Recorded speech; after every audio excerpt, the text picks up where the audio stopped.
Well, sales numbers are starting to come in for FIFA 18, or shall I say sales figures, because we don't have any exact numbers.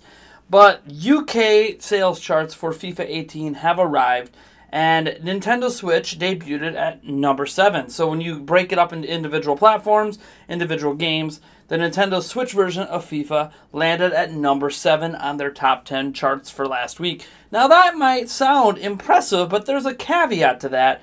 Nintendo Switch has apparently only made up 1% of total sales of FIFA 18 in the UK. Now, obviously, this is just one country, one metric. We have no idea how this translates into the rest of the world. Maybe it's sold better in the United States. Maybe it's sold better in Japan on the Switch. Maybe it's sold better in other territories. We don't know. But the UK is a big territory for FIFA. FIFA is by far and away one of the best-selling games every single year in the UK. It's almost like Madden and NBA here in the United States, where those are, in Call of Duty, where those always seem to top the charts.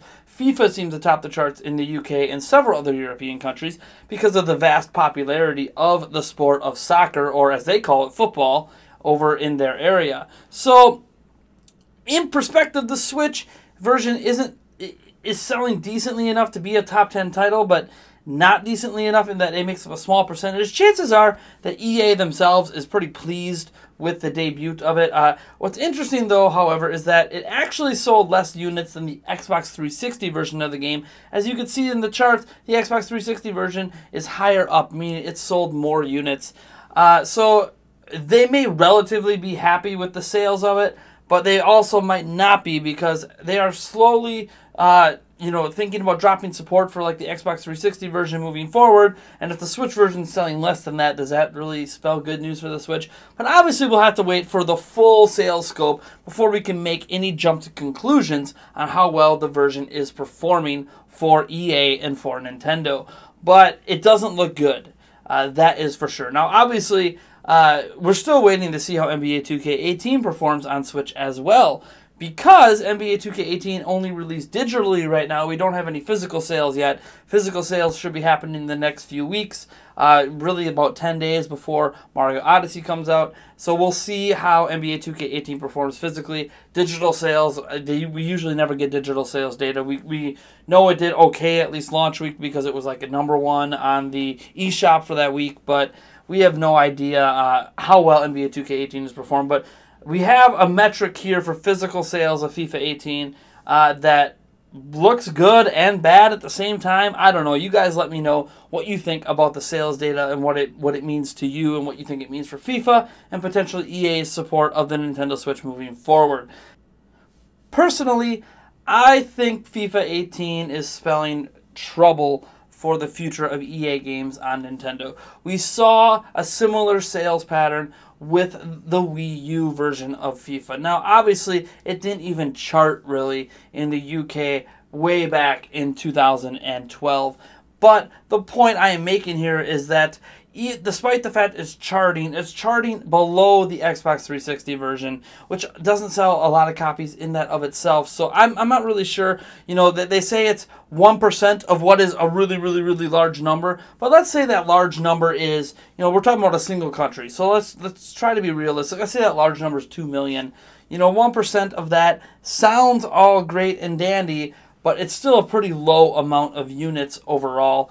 And I do worry that EA is going to drop support again. The fact that EA is not like Bethesda. See, Bethesda not only is bringing really, really good games and bringing the full versions of those games, Bethesda is showing consistent support for the platform with Skyrim and Doom and Castle Wolfenstein, and them announcing that they have even more titles in the works.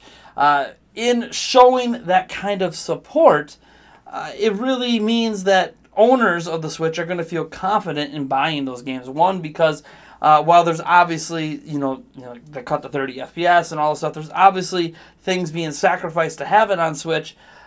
It's still being treated in the best possible way it can for a AAA title on the platform. It doesn't feel like it's a lesser version of the game, i.e. they had to cut content out or anything like that.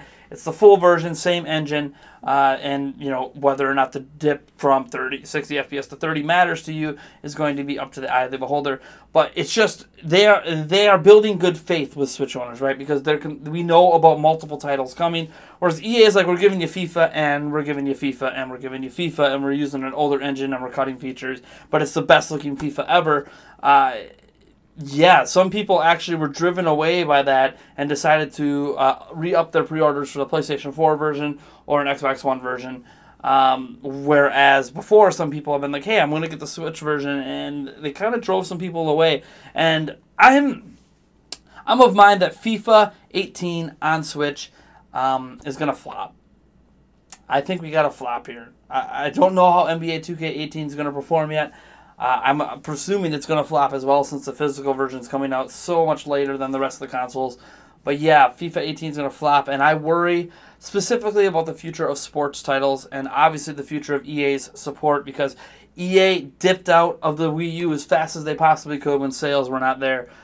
They could be dipping out again. I hope it's not true. I hope Bethesda comes through and shows that when you bring quality titles that are ported in a high quality fashion, that they will sell well. But again, this does bring into question the overall how well will third party AAA games perform on Switch that are vastly different from Nintendo's normal offerings. We are still left with a big question mark. So we'll see what happens when the full sales data comes in. But right now, I don't think it's looking good. But again, you guys let me know what you think down in the comments. Anyways, folks, I'm Nathaniel Rofagents from Nintendo Prime. If you like this video, you know what to do. And if you dislike it, hit that dislike button. Subscribe for more videos like this, and I will catch you in the next one.